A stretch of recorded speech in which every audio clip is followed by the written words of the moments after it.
নমস্কার, আপনারা দেখছেন আপনার খবর আপনার খবর।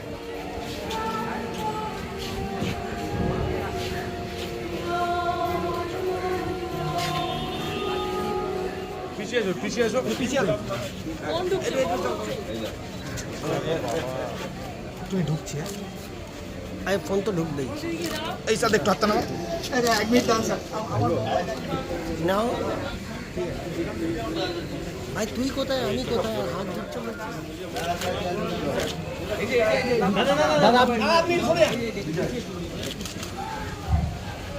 পিছিয়ে এসো না, পিছিয়ে এসো না। ক্যামেরাটা তো ঢুকবে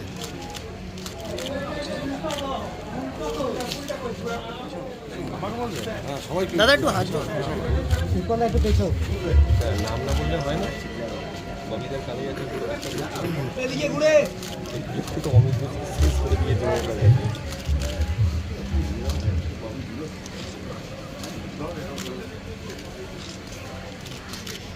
এই ক্যামেরা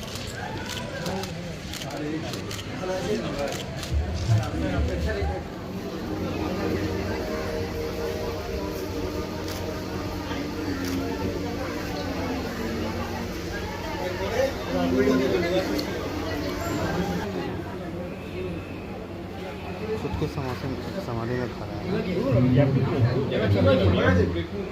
ভয়েস মনিটরটা দিলে ভালো হয়।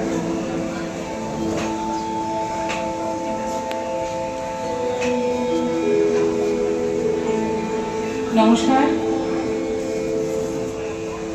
আজ আপনাদের সকলের সামনে অনুষ্ঠান করার সুযোগ পেয়েছি, তার জন্য অনেক অনেক ধন্যবাদ দেবাশিস দাকে এবং তার গোটা টিমকে। আমাকে কে জানে, কে জানে আমার স্বর্গে কোথায়,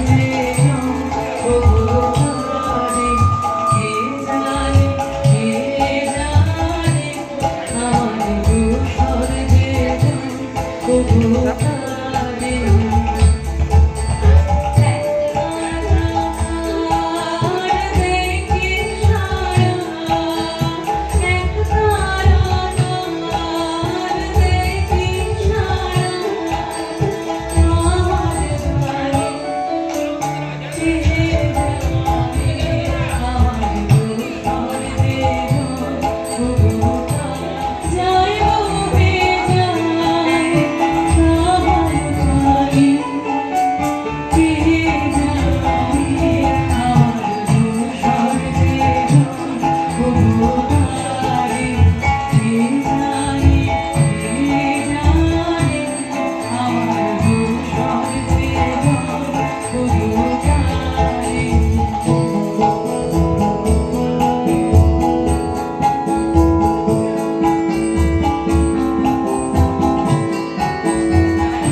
বিশ্বকবি রবীন্দ্রনাথের আজকে প্রতি বছরই কর্পোরেশন পর থেকে এই প্রোগ্রামটা অনুষ্ঠিত হয়।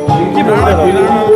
না, প্রতি বছরই এই নিমতলা মহাশ্মশানে যেখানে কবি শেষ প্রয়াণ হয়েছিল, প্রতি বছরই কলকাতা পুরসভা এখানে কবির সম্মানে কবিকে শ্রদ্ধা জানাতে আমাদের অনুষ্ঠান হয়। আজকেও সেই একই হচ্ছে অনুষ্ঠান। একটা বিষয় সেটা হচ্ছে যে বাংলাদেশের এই যে ঘটনা, আমরা জানি যে বাংলাদেশের যে জাতীয় সঙ্গীত সেটা রবীন্দ্রনাথ ঠাকুরের লেখা, কিন্তু বাংলাদেশে এই যে যত ঘটনা ঘটছে তারপরে রবীন্দ্রনাথের মূর্তি তারা ভেঙে ফেলেছে, কি বলবেন? যেহেতু এটা একটা বড় রাষ্ট্রের ব্যাপার, আমাদের মনে হয় এই ব্যাপারে কোনো মন্তব্য করা ঠিক হবে না। ভারত সরকার যা বলবে সেটাই আমরা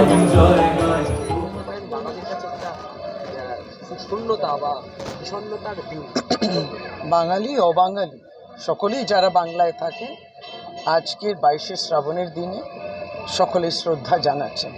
এবং আজকে আমরা যেখানে উপস্থিত সেই নিমতলা মহাশ্মশানের পাশে যে রবীন্দ্রনাথ কবিগুরু সৌধ, যেটা পশ্চিমবঙ্গ সরকারের পক্ষ থেকে, কলকাতা পৌরসভার পক্ষ থেকে সুসজ্জিত এই অঞ্চলটা, এই জায়গাটা যথার্থভাবে সম্মান জানিয়ে কবিগুরু কোনোদিন জীবন থেকে আমাদের যায়নি।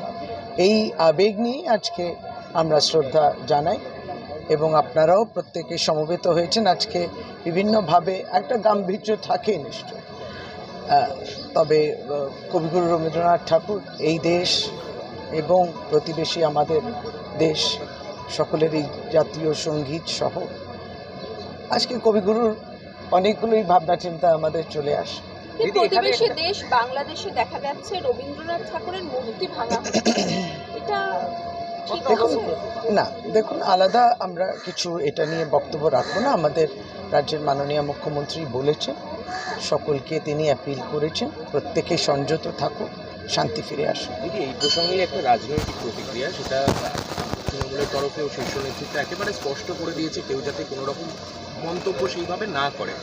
তার মধ্যেও শুভেন্দু অধিকারী এই শরণার্থী সমস্যা নিয়ে বারবার করে মুখ খুলছেন। তিনি বলছেন পূর্ব অভিজ্ঞতা থেকেই তো বলেছি 47-71 কি হয়েছে, সিএ কেন করা হয়েছে, সিএ এর প্রাসঙ্গিকতা উনি বারবার এই প্রসঙ্গের সাথে জড়াচ্ছেন। দেখুন, এই প্রশ্ন বলে নয়, আমাদের সর্বভারতীয় তৃণমূল কংগ্রেস, যেহেতু আপনি বললেন, সভানেত্রী কিংবা রাজ্যের মাননীয় মুখ্যমন্ত্রী অত্যন্ত দায়িত্ব নিয়ে প্রত্যেকেই তিনি তার আবেদন রেখেছেন বিধানসভা এবং বিধানসভার বাইরে। সদ্যত আমাদের বিধানসভায় মনসুন সেশনটা এখন সাইনেডে হলো, তাতে যে আমরা সকলেই যাতে সহমর্মিতা রাখি এবং সংযত থাকি এবং গভর্নমেন্ট অফ ইন্ডিয়া যা বলবে ঠিক সেইভাবে সেই পথে চলব।